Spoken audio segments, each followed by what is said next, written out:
Good afternoon. We're going to get started. Welcome to our public health seminar series here at NDSU. My name is Pamela Jo Johnson. I'm the chair of the Department of Public Health, and we are honored to be hosting Dr. Alfredo Morabia for this special public health seminar event on population thinking from the Black Death to the present. Today feels like something of a celebration of public health in the room and on Zoom. Don't know where Zoom is, but on Zoom, I know we have 40 or 50 people out there. I know that we've got current and former students. We've got faculty and staff from our department, from the other MPH program in North Dakota. We have faculty, professionals in state and local public health, and we've got many others who are working tirelessly in and on behalf of public health in Minnesota and North Dakota. So I'd like to start today by just acknowledging and thanking our colleagues at several organizations that supported our planning efforts and helped spread the word about this event today. The University of North Dakota, the North Dakota Department of Health and Human Services Division of Public Health, Fargo Cass Public Health, Clay County Public Health, and the North Dakota Public Health Association. So thank you all for supporting us and working with us on this. And the American Indian Public Health Resource Center, McKaylin and Gretchen and McKaylin. I'd also like to acknowledge the NDSU Student Public Health Association members who are helping coordinate the sales of Dr. Morabia's newest book, The Public Health Approach. They are out the door to my left, your right. We're having a drawing for 5 copies of the book, and then we'll be selling copies as well. And Dr. Morabia is happy to sign books for everyone. Immediately after his talk, we'll have a Q&A with Dr. Morabia that will be facilitated by Dr. Strand. We'll be holding the drawing, as I said, afterwards, and we'll have some light refreshments, lemonade and popcorn that will be out the door to the right, or to my right, your left. So it is now my pleasure to introduce the Dean of the College of Health and Human Sciences, Dr. Teresa Connor.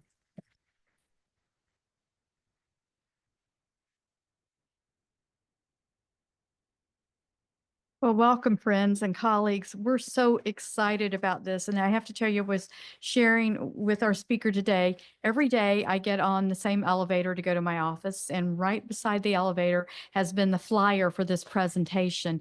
And every day I say the same thing to myself.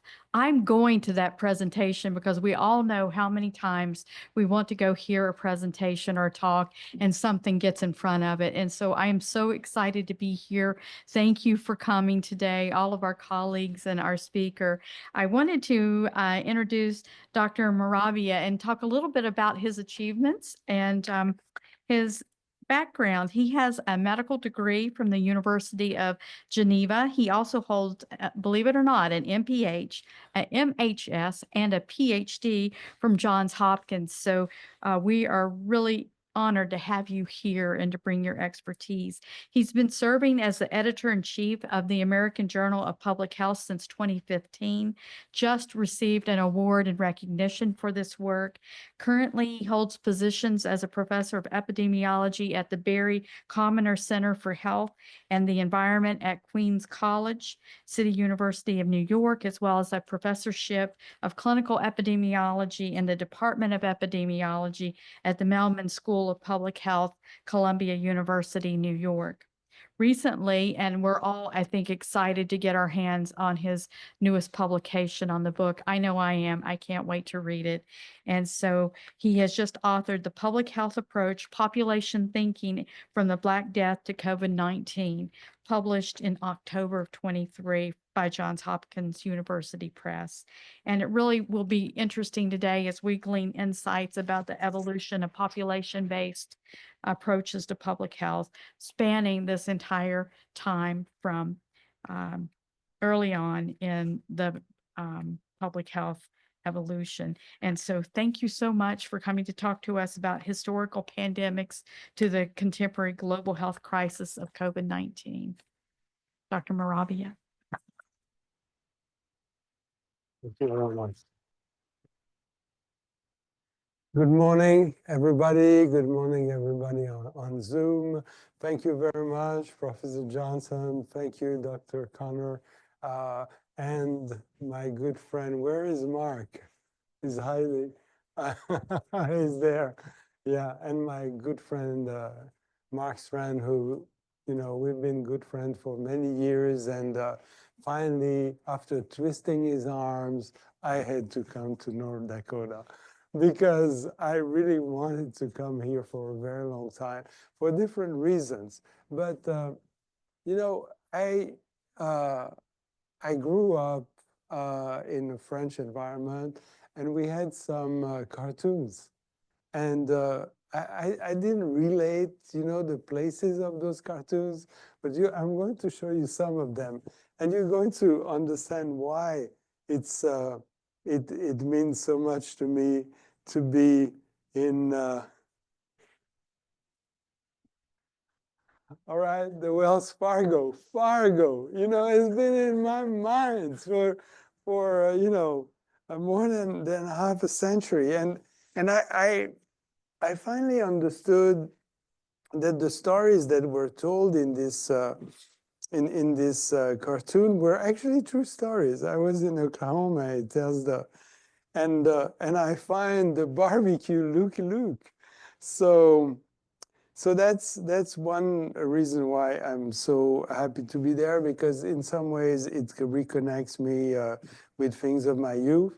The other reason is that 10 years ago I only knew of the United States, New York, and the Marriott, Hyatt, and Hiltons across the country, and their adjacent convenience center, conference centers. I didn't know anything about it. So since I've become editor, I decided I would visit the country. And I'm now at 43 states, and you see those that I'm missing that are just here. So North Dakota is part. I was in South Dakota last year. And I'm sure very few of you know about Barry Commoner. And I've been described as being, a faculty at the Barry Commoner Center for Health and the Environment. So Barry Commoner was an American ecologist. Once he did even the cover of the Time magazine. And in 1980, maybe the picture is not so clear, but in 1980, he ran for president against Ronald Reagan and other. And he's Barry Commoner, but his vice was already Harris. It took 50 years to have another Harris that vice president.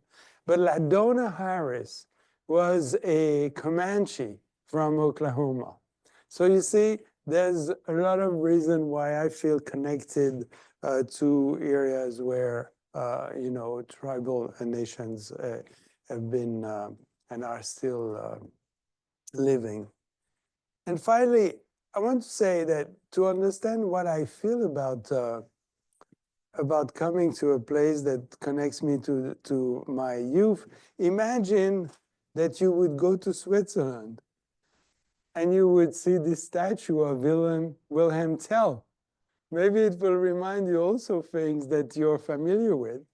And when you look at Wilhelm Tell, what's the message that you get from the statue? Family, guns, and fierce independence. So even though there's not many mountains like the Alps around here, maybe Wilhelm Tell would feel very comfortable in North Dakota. So that was my personal introductory note. And then before I go into my presentation, I'd like to say something about North Dakota and congratulating you, because this is the coverage of COVID-19 vaccine in the country among people 65 years old, you see. The lowest coverage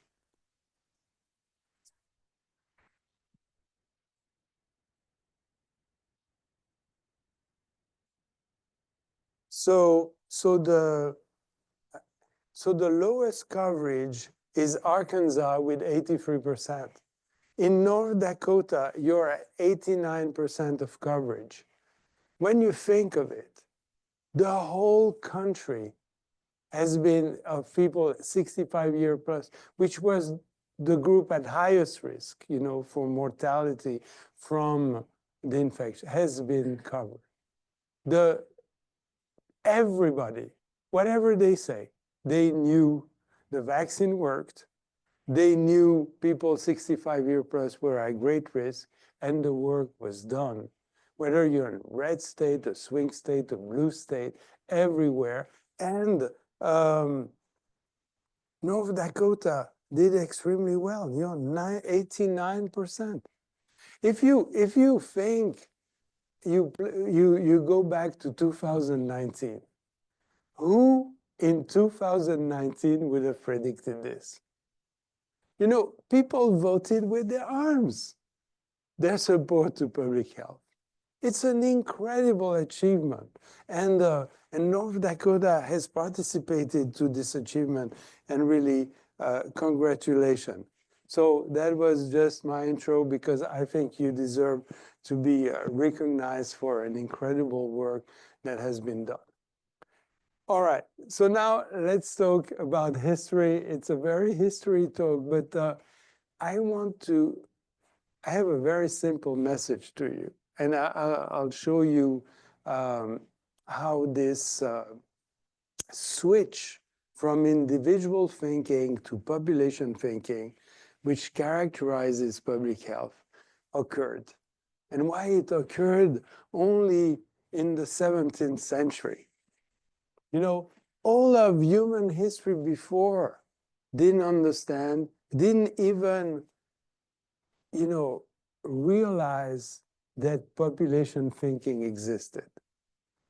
It required a specific conditions in the 17th century in the United Kingdom for population thinking to be discovered. And so this is what I'd like to show you today. It's a simple mental switch, but you never do it if you are not trained to do it, and that's the importance of departments of public health, and that's where the training is, or if you analyze data, and this is what occurs in the 17th century. So in my presentation today, we will start here. I'll give you an example for what, the difference it makes to be a population thinker or not. And then we'll go back in time to when epidemics, were approached without population thinking. What was the basic thinking then, which is still very prevalent, and then how it was discovered and how it transferred our way of thinking. And not finally, I'll get to some conclusion. Hopefully, I'll do all this in half an hour now, and we'll have time to discuss. So let's go to this example. And the question I have for you is, what killed Hank Aaron? So who knows Hank Aaron? Okay, so you see, he's quite a famous guy, and the question is, what killed Hank Aaron? And Hank Aaron, just to tell you that Muhammad Ali, Cassius Clay, said of him, is the only man I idolize more than myself. So for Muhammad Ali to say that just tells you, who Hank Aaron was. So Hank Aaron, he is 86 here, and we're in January 2021. When the vaccine became available, he went to Morehouse and he got his vaccine. And he got it publicly, and it was reported in the press. He said that he wanted to convince his community that that was the right thing to do. All right. So he got it publicly, and 2 weeks later, the Atlanta Braves, which was his team before, said 86-year-old Aaron passed away peacefully in his sleep.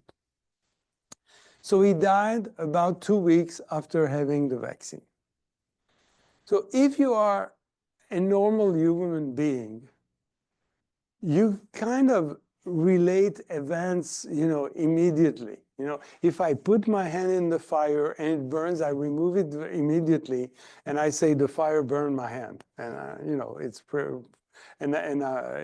a safe inference. And if you see, someone getting the vaccine and dying a little bit after, you say, okay, the vaccine killed Hank Aaron, or the vaccine can't kill.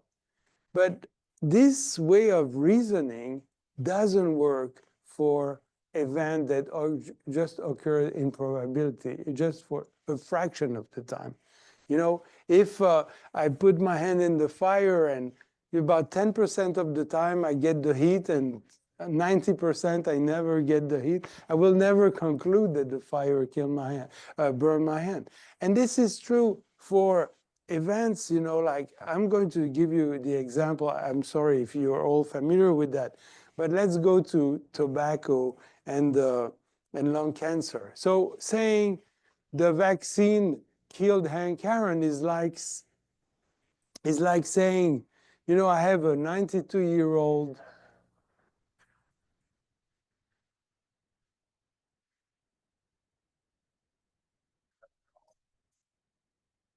Okay. In other situations, we would have all had to get outside. So we're lucky. So it's like saying, my 92-year-old neighbor has been smoking and he doesn't have lung cancer. So it's not true that smoking causes lung cancer. And actually, if you think in terms of your personal experience, what you know about the world around you, and you draw conclusion, when you look at the heavy smokers, of a pack a day or more, and their lifetime risk of lung cancer, it's about 10%. So 10% of the heavy smokers I know will have lung cancer. 90% will never get lung cancer. So if I only base my reasoning on people who are heavy smokers, I should conclude that tobacco doesn't cause lung cancer, since most of the heavy smokers don't have lung cancer. But when you move into a probabilistic event like that, you need to have a population thinking approach, and you need to compare groups. This is very unique about population thinking. You can compare groups of people. You never can compare two individuals, but you can compare groups of people. And if you compare the heavy smokers with the never smokers, all of a sudden you see it's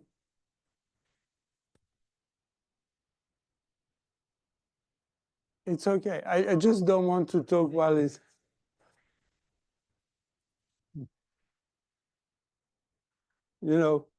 As I said, if we were reacting like for the Hank Aaron case, we would have all been running out of the room already, because when it's on, it means the building is on fire. But you all stayed here very quietly, even though there was this life-threatening alarm. So that's exactly what I'm saying. It's probabilistic. And you know this by experience, that this alarm doesn't mean the building is on fire. Now, when you compare the heavy smokers with the never smokers, then you have a pattern. 10% among the heavy smokers. If you take comparable, in terms of gender and age, etc., never smoker, then it's 0.5%. And I have 200 people here because I wanted to have at least one lung cancer case here, because otherwise I would have 0.5%, which makes no sense. So it's on 200 people, you would have 20 cases here in one. So that's where we can understand that smoking can actually increase the risk of lung cancer. And that there is a causal relationship, we have established it. But without this comparison of group, there is no possible inference. And so we need to apply the same reasoning to Hank Aaron. You know, he died 15 days after. That's our anecdote. And is it connecting? So we need to ask ourselves a couple of questions which would bring the case of Hank Aaron at a population level. And again, it's a small switch, but when you start to think about it, population thinking, you compare the number of observed events with those that would be expected in similar population. We had observed in the heavy smoker, what would we expect if they didn't smoke? Well, we would expect 20 times less risk.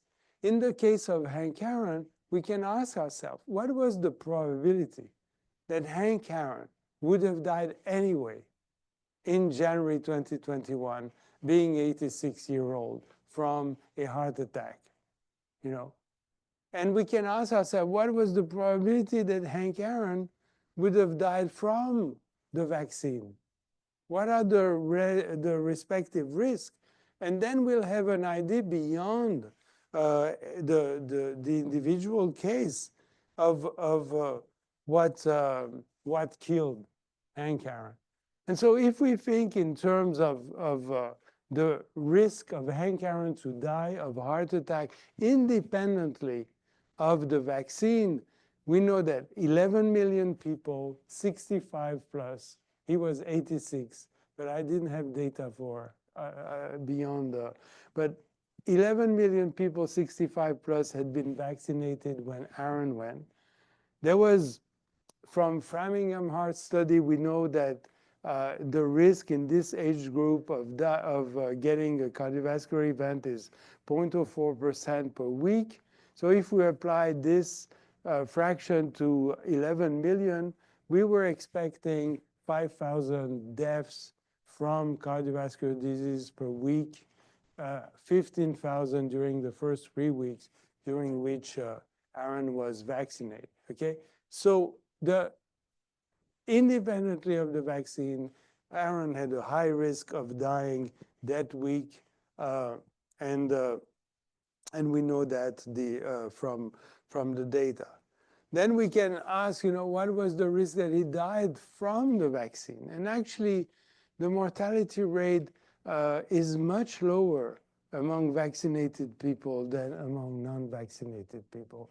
So in some ways, the vaccine should have protected him from dying. And we have had recently, I think I have it here, but maybe not.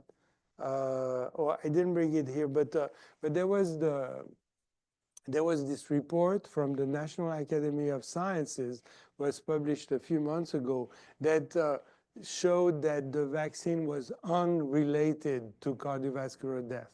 So they reviewed all the evidence, and there was no relationship between cardiovascular event or deaths. So altogether, when we review the evidence, given all we know, we should, you know, be convinced that Hank Aaron died because of his old age and his high risk of dying from heart in his bed, you know, during the night in his sleep. And this is much more likely than his death being caused by the vaccine. So this is an example of why it's so different to, sorry, I don't, here. So it's so different to be a population thinker than to be individual thinker. And it happens that no one becomes a population thinker alone. There's nobody who can grow up and realize that when we think in terms of population and compare population, we can get to different conclusions than compare individual. No one. You need to be taught. And this is why these institutions are so important. So let me go back in the past. How was it before population thinking. And we have data about this. Now this is, I want this one. There was a few years ago, I found a catalog of epidemics in China. And this is the only place in the world where we have data for 2,000 years for the same region about the frequency of epidemics. And it was published in a book called Peoples and Plague. And it was at the end, this catalog. I analyzed it. And what you can see here is the number of outbreaks that were reported, because there were dynastic histories which were reporting, and then there's an encyclopedia, and some scholars extracted all this information from there. And the Chinese Empire went from minus 300 before our era to 1911. And you see how the frequency went up. Epidemics were really, really rare before our era, and then it were about 10 per century, because those are centuries, and then it went up. And at some point in the 11th, 12th century, population grew, but also epidemics. And each time you see a trough is usually an invasion. This was the Mongol invasion, the Manchu invasion. But otherwise, there are absolutely no signs that human society had any impact on epidemics. And this is true for China, it's true for anywhere else in the world. Those epidemics were thriving, and societies were totally powerless against them. So why did things change?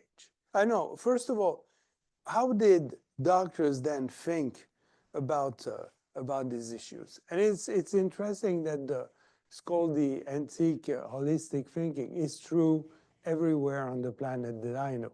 In Mesoamerica, in Asia, in Western Europe, everywhere where I've been able to study it, people thought the same way. You know, in Egypt, under the pharaohs.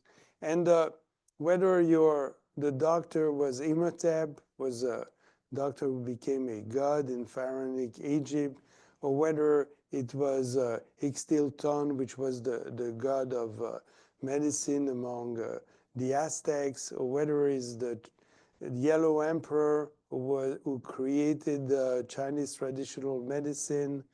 The idea was that of health as a form of equilibrium at the individual level between all of the universe and one individual. And I think there is something common also to some of the traditional thinking in tribal nations. And this is from the Western approach. It's also the 4 elements. You were looking to get a balance between the cold and the hot and the dry and the wet. And doctors were essentially doing this, getting a balance. When you had fever, they would pull out blood from you, bled you, because it was the warm element, and you'll be colder after that. So if you were still alive, and so they were always trying to compensate, and this is really a logic reason. You know, we also feel healthy when we are kind of balanced, and it was an individual approach. So when, for example, this Roman doctor was examining a person who had abdominal pain, it's very important to know that person had abdominal pain, not a disease. It has symptoms. Every individual had abdominal pain for different reasons. And so for example, they would say, okay, did the pain occur in the spring? So it's different from another season. What was the moon quarter then? Then again, you divide, because it's different according to that. What's the character of this person? Was a bilious person or calm person? That's another story. And what were the winds? And you have hundreds hundreds of individual characteristics. In the end, every abdominal pain has a different explanation for every individual. And that's what the doctor were trying to solve. And in some way, it's very ambitious to try to find a solution for each individual. That's probably the most ambitious form of medicine. Unfortunately, it didn't work to understand the causes of disease. So before population thinking, there's no cases, there's no disease, there are only individual. And so no epidemiology is possible, no scientific public health is possible, because you cannot study what causes those epidemics, because you need population thinking. You cannot study if your intervention worked, because you need to compare groups again. So societies are powerless against epidemic for this reason. So things change in the 17th century. So what happened in the 17th century?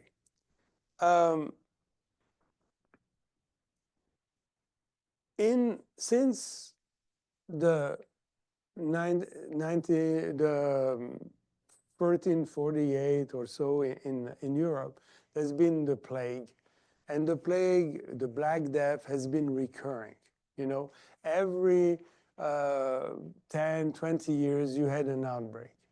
And so these are data from London who were collected at some point. And you see, you have the 17th century here. In 1610, you have a small outbreak, then nothing, then a big outbreak, then a small outbreak, then etc. So those outbreaks were extremely disruptive, because as soon as the plague, which we know now is transmitted by rats and their fleas, was starting to attack human beings, London became ungovernable, because immediately all the wealthy were moving outside of the city. The king was taking the army, putting it outside of the city. So who was left in the city?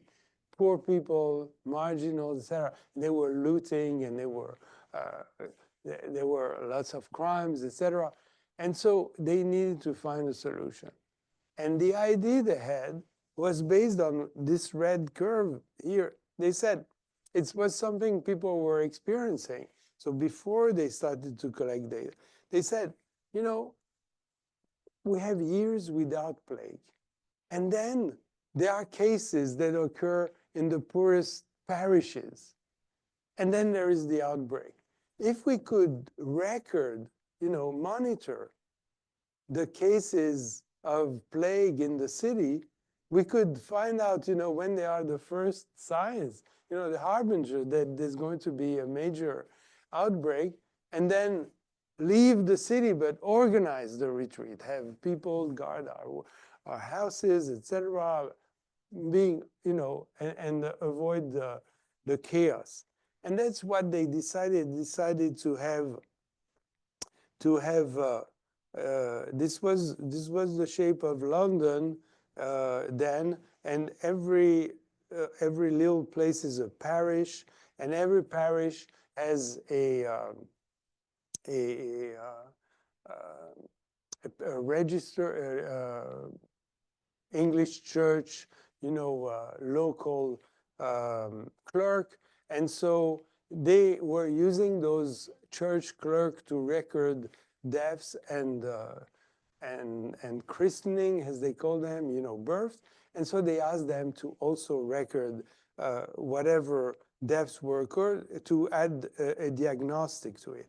And so they developed those bills of mortality, which are called bills because they were posted on the walls of the city, or people could subscribe and receive it. They were weekly bills, but at the end, in Christmas, they have a summary bill. And this is the summary bill for 16... Sometimes, yeah. So you see here the different parishes. Why aren't you responding to my? So, and this is for year 1629. So you have the parishes here, the number of deaths, and this space is for the deaths from plague. And this was a year without plague. Otherwise, you would have had you would have number there, and here you have the deaths by diagnosis. So fevers was a huge category because everything that caused fever was there. You had 1924 deaths, and you had lots of different causes. Consumption and cough here is tuberculosis, died suddenly.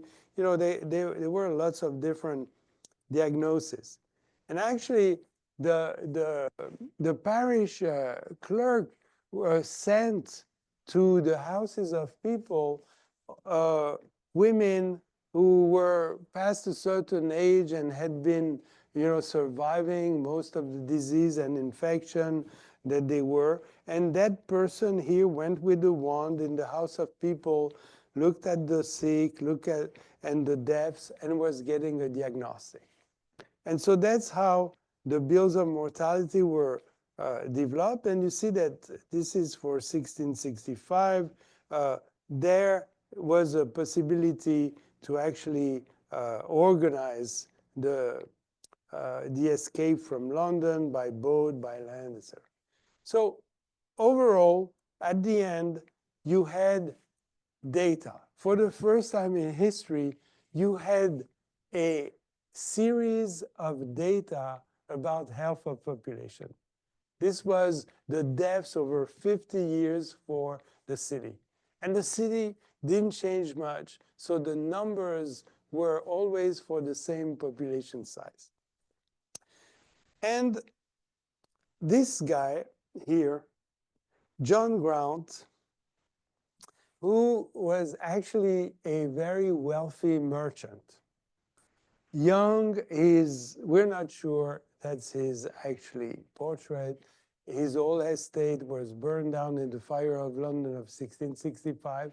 But we have good reason to believe that it's him. He's a rich man from his clothes.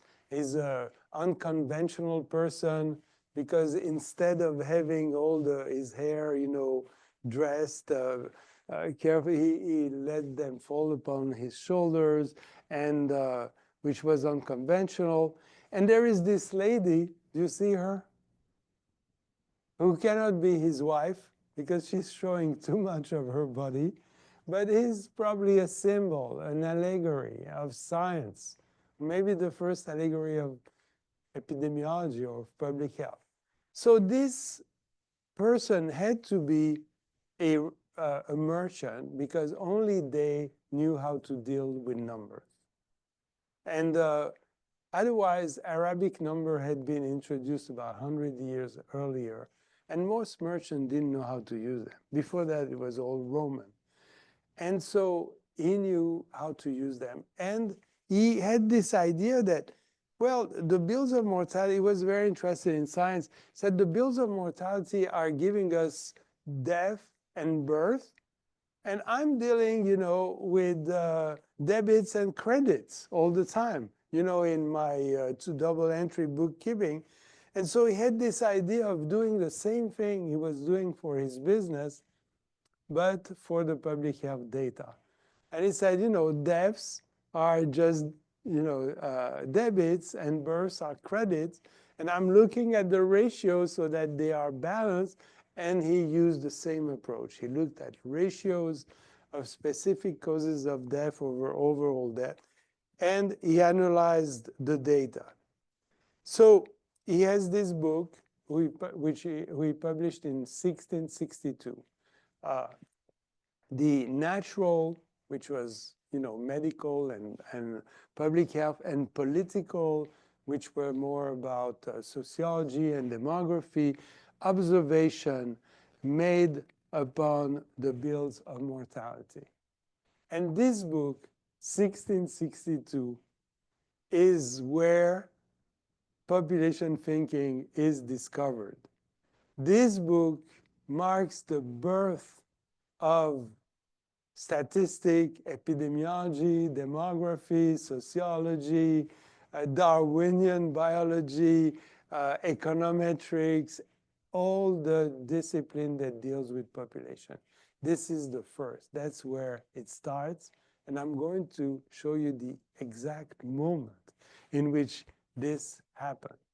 It was an incredible work because if you think of John Grant in the 17th century, he had, feathers and ink, and he had to deal with weekly report over 40 years. So because he's kept 10 years in the middle. So that's about 2,000 records, which he summarized into one table. No, where is it? No, I want the table first. Where is the table? Here. He summarized into, this is the original, I mean, it's a copy, I mean, of the original table in his book. And it's the first time in history, and you can believe me, I've worked on those things a lot. It's the first time we have a table with numbers ever reported. And look how complex it is. And I had students enter it in the Excel database and check all the numbers, because at some point, you see, they are summarizing multiple years, and it's the mistakes are minute. It's correct. And so what you see here on this line here, the low line, you have the data on plague. And as expected, you have a large number, but here's 0. You have years without, years with a very little number, and other. So as expected, plague was going up and down. But what was totally unexpected is what he found for consumption and cough. Consumption and cough, every year,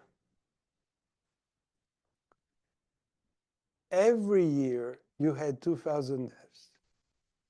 Every year. I said, how is this possible? And let me show you this is, if I represent the data for the plague across time, you have 1 as expected.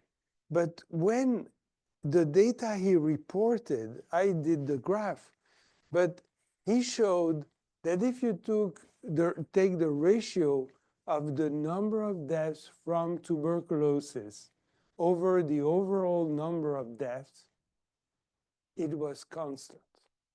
It was 20% all the time. How is it possible? How do you explain that I can predict, if I am in 2024, I can predict the number of cases of tuberculosis that will be in North Dakota next year, only on the basis of what I know from this year? How could, it was striking for John Grant, because death is a casualty. It's a random event. I cannot say who's going to die tomorrow or next year. I cannot say who are the launderers who are going to, but I can tell you that there will be 2,000 of them. 20% of all the deaths are going to be. How is it possible? Even if you try today to answer the question, how is it possible that I can do those types of prediction at the level of the city, which I cannot do at the level of an individual? So that's the moment in which he realized that there is a population dimension in which we can use population as the basis of the analysis. We can compare population. We can do prediction. We can do science. based on population, which we cannot do at the individual level. And this is the moment in which population thinking was born and discovered. It was a specific moment in the history of humanity in London for a lot of different reasons that I explain also in my book. But it was discovered. It was not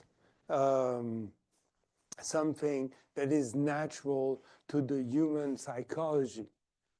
All the great doctors of the past, they never suspected this because they didn't have access to data.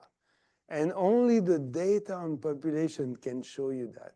Otherwise, our personal experience never give us access to this type of information. How much more time do I have, Mark? 12 minutes. Okay, so I just I think I want to stop here. I wanted to show you what's the difference when you start to think in terms of population. The pain, the abdominal pain becomes a disease, like gastric ulcer. And then what we do is that we say, okay, there are all those factors that may cause duodenal ulcer: season, gender, age, stress. Okay, forget about season, forget about gender, forget about age, and finally, we have a situation where we can actually apply a comparison of groups. We can compare those who have duodenal ulcer with those that haven't and see whether stress, we can, yeah, exactly, and see whether stress is the cause. We can adjust for all the other factors, but once we're there, we have the conditions for epidemiology. We're comparing two groups, and those with stress, those without, and looking at the risk of duodenal ulcer. We could have done it the other way around, but look, those with stress, 7%. Those without, 4%. No doctor can see that in their own practice. It's only the analysis at the population level that can tell you that. So I'm going to my conclusions, and becoming population thinkers. That's the key. And only institution like yours can today teach this type of thinking. And that's why you're so important. And I wrote a few years ago during the pandemic an article saying public health expertise cannot be improvised. And when we had only generals, taking care of our vaccine response, it was great for many reasons, but not for the public health approach. Only people who are trained in public health and the CDC and others could really be effective. And so no one in the history of humanity have understood population thinking without discovering it, like John Grant, or being trained. And I give you the reason why I wrote this book, and it's my great hope, is that we are going to teach epidemiology and population thinking in high school. Because that's the moment where they get chemistry and physics, and they believe it's all true.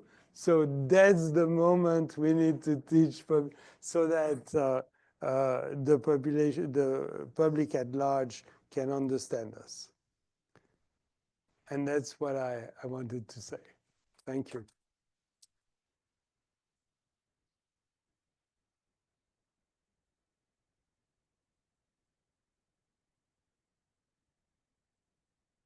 Thank you so much for that fascinating tour through 500 or 600 years of history and bringing it right up to the present.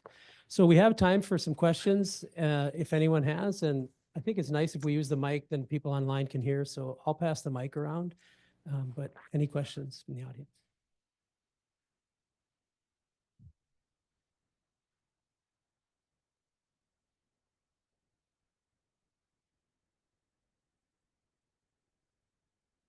Um, excuse me. Who are you? Oh, my name's Dawn Morgan. I'm not from the university. Yeah, Fargo. Yeah, I'm in the arts. So, I'm just wondering, I understand the idea of statistics following groups of people, but I'm wondering how much uh, care for the populations have groups of people, governments, for instance, had. For instance, the fellow that came up with the tracking, um, he was different than the government. So then in reference also to the people who ended up staying in the cities, rich people leaving, how much concern was there for those people? So I'm always interested in population explosion. More and more people, does that mean more and more epidemics? And who is it that's going to care for them? Other way beyond statistics. Thank you. That's a great question. And I think it's really at the core of all we do as in public health. Because what we learn about population has a direct implication for the individual. What you learn at the population level is something that you can never understand at the individual level. So once they understood that there was a big difference between tuberculosis, which was a chronic disorder all the time here in London, and the plague, which had ups and downs and means it came from outside, they started to install quarantines that were more and more effective. And by 1721, there was no more plague in Europe. And this book had 5 editions. It's been a huge best-selling book, etc. So that's the relationship between public health and the individual. We solve questions that no individual can solve for themselves. You see, and when it comes to collective threats, that's where public health is important. When it comes for individual treatment because of my pneumonitis or my cancer, that's a different way of thinking. You know, doctors think at the individual level, find a solution for us, and we can say yes or no. When it's at the population level, that's the optimal solution for the population. And it's a question of understanding that we'd better do all the same thing in order to protect all of us. And we cannot protect a single person out of that. So I don't know if I answer all your questions, but I think you were touching on this very important relationship between the individual, and which is taken care by clinical medicine and individual thinking, and the population. And we cannot solve the same question at the 2 levels. Thank you. I think I saw another question somewhere. Yeah. Yeah, Paul. It's a bit of thank you for the very interesting discussion. And, you know, you hit on something that we obviously try and teach on a great deal in the MPH, your example of Hank Aaron's, you know, death in 2 weeks after his vaccine brought up something we saw again and again and again during the COVID pandemic, and it's the post hoc fallacy. Because it comes afterwards, people surmise it's because of it. And I was very dismayed, being, you know, an infectious disease person who was dealing a lot with the pandemic, of how many of these post hoc fallacies were getting sent to my inbox like on a daily basis. And even from people trained in medicine, you know, nurses, doctors, and so on. And was kind of dismayed that it seemed we've somehow failed in sort of the education of like just starting with the basic premise. Where's the control group? You know, let's look at rates, you know, with a control group. And I very much appreciate it. I don't know if your comment was serious or glib about we need to start in high school. I think that's it's serious. Yeah. I think it's like super important. And I'm trying to think back on my own high school education. I don't think we really did. I mean, we talked about control groups, in a lab experiment, but not in, when sort of confronted with a health claim. And I really appreciate, I think that's vitally important in kind of trying to improve our sort of mathematical and statistical literacy as well. But I appreciate that comment. Thank you. Thank you. I think you see this population thinking is not only useful for public health issues, but it's also to understand medical research finding. Because how many people who read that eating vitamin A will reduce your risk of some, ocular disorder? And if, the reaction, I'm going to eat vitamin A so I won't get this disorder. But it's not like that. Your risk is maybe 0.2 per 1,000 per year, And if you eat vitamin A, you may get to 0.1 per 1,000 per year. But, so it's also the interpretation of all the results we get from epidemiologic and clinical research, which is so important. Yeah, I'm sure it's not taught, but there are ways of teaching it, and hopefully we'll get there. Thank you for the comment. I want also to say that I know the people who carry all those misinformation, or misinterpretation are very vociferous. We hear them everywhere, but they are not so numerous when you look at them at the population level. I mean, people really, most of the people want to be protected, themselves, their family. They showed it. They went, they got the shot, and that's, public health is better off today than it's ever been. And I challenge anyone to give me a situation before the pandemic which shows a greater enthusiasm for public health than what we have achieved during this pandemic. Give me an example that would be, I would say, oh yeah, that was a proof that public health was very popular. Before the pandemic, I realized that because during the pandemic, I was asking to people, what's public health? What is it, public? And you know what's the most common answer I was getting? Public health is medicine for the poor. I have private health. I have private health. They were saying, I have my insurance, I have private health. But for people who don't have private health, there's public health. And this is, the understanding of public health was extremely limited. And then if you said, what about, clean air or water? Oh, yeah, that's public. But today there is much greater understanding. And we have to build on the success. It's been a tremendous public health. There's a lot to criticize, a lot. But let's face it, despite all the difficult conditions, we made it.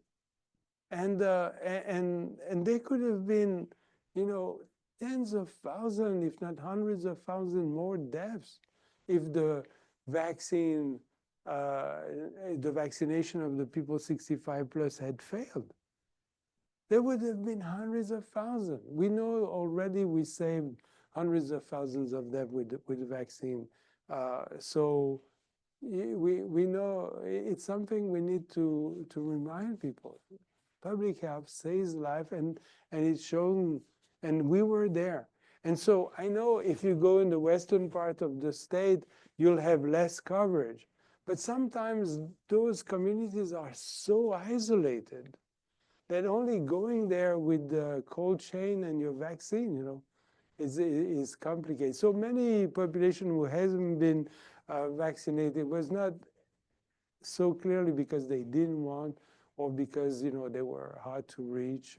I was in Alaska, beyond the polar circle, and etc. So we need to understand that, to recognize and to tell everybody this has been a huge public health success. And public health is better off today than it was in 2019. And if you don't disagree, give me an example. And I've asked that question to many people, and I never get one. So yeah, there's a lot of reason to be proud, despite the limitation and things we could have done better. Yes. Before we go on, I'd like to point out on the table, one of the Public Health Association students here created this brochure called Public Health, How It Touches Everyone in North Dakota Every Day. Public Health, everyone, every day. If you'd like it, grab it. If there aren't enough, you can contact me. We can get you more. But we want to get this message out that Dr. Morabia is describing. That is that the positive depictions, stop fighting with the small minority who are naysayers and skeptics of public health, and celebrate the vast majority of people who embrace and support that we're looking out for the public. And this is another positive messaging. So grab one of these flyers. We have a few here. But Rory, you had a question. I've learned that I have to say to do this. Well, there's some non, and so, and we're thankful to have the UND folks, Clay County across the river. Rory, thank you for being here. And this is a time to celebrate public health in the whole region, right? But go ahead, Rory, you had a question. Let me get the mic back to you. No, it's good to use the mic. And thanks for being here. Thanks, Mark. Well, I think you maybe made me swallow my question when you reframed the positive, because not so long ago in the local newspaper, we've seen a reduction in some vaccination or an increased incidence of, in the state of Minnesota, I think it was, of some things that would be prevented by vaccination rates. And if my memory serves me correctly, it was because of this vaccine hesitancy. And so I do suspect it was a small group of people who have been impacted or their mindset has been affected by an outspoken small group of folks who question it. But it's concerning to me that although, as you state, public health is in a good place, it's concerning that there's a mindset that's very much individual thinking that diminishes population health thinking.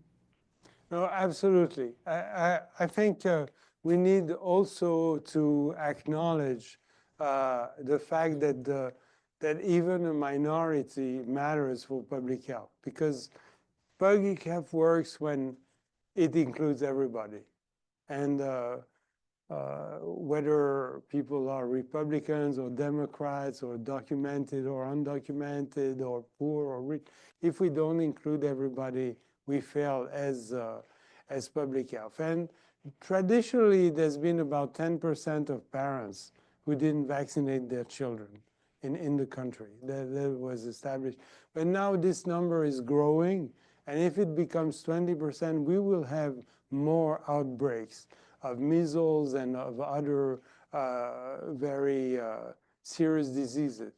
But if you go back to before the time of the vaccine, there were tens of thousands of cases. So we will not go back there. But those 20%, they can create conditions that are disrupting the life of whole communities. And hopefully they will, realize that by not vaccinating their children and disrupting the school life and their community life, etc., they are not able to do the other things that they want to do and that they hope to do. So I'm very confident that at some point this trust in vaccine is going to come back. After every pandemic in the past, there is a moment where people were tired of it. And they didn't want to do anything. And they didn't want to have quarantines. And they didn't want to have all this type of protection or to wash their hands after times of cholera. But it's just a transition. And in a few years, this will be over. That's how I guess. I think that's a very good note to wrap up on. So I'd like to remind everyone, stay around and mingle. So we have some popcorn and lemonade outside this door here. Get to know one another. We have, like I said, different organizations and groups represented. And I hope you all join me in this spirit of saying, let's celebrate public health. Let's affirm the achievements. Let's avoid getting in the quagmire of fighting with the minority. And Dr. Morabia, you've done an exemplary job today of reminding us of that. I see people just, I think of people here I know who have been beat up in the last few years in the frontline service who are smiling today because I think your depiction, your narrative is compelling. And I hope you've all found that today as you've joined in this conversation. So the last thing before we dismiss is the drawing for 5 copies of the book. So Barbara's going to help out. You can do it. I'll just read them out. So if you could draw 5 names and we'll read them off, and you got to be present to win. We'll have 5 people get a book and he'll sign it for you. Ziegler? Greta Ziegler. Yay. Oh, I'll do this. You pass them out. You can read it off if they can read the writing. And the winner is Lynn Mackenzie. Oh, the 2 together, side by side. Okay. 3 more. And the winner is Maeve Williams. Yep, Maeve. Yeah, wave.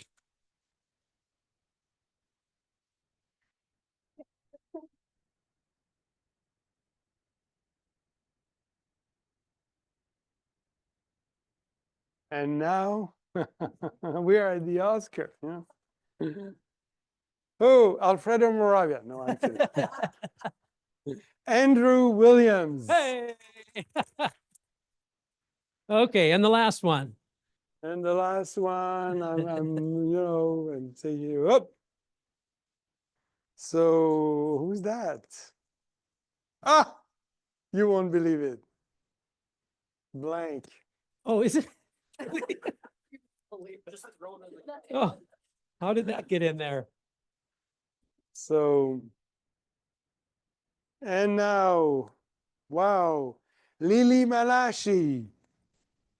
Okay, yeah, from Concordia, welcome. All right, well, once again, join me in giving Dr. Morabia a round of applause and thanking him for his presence.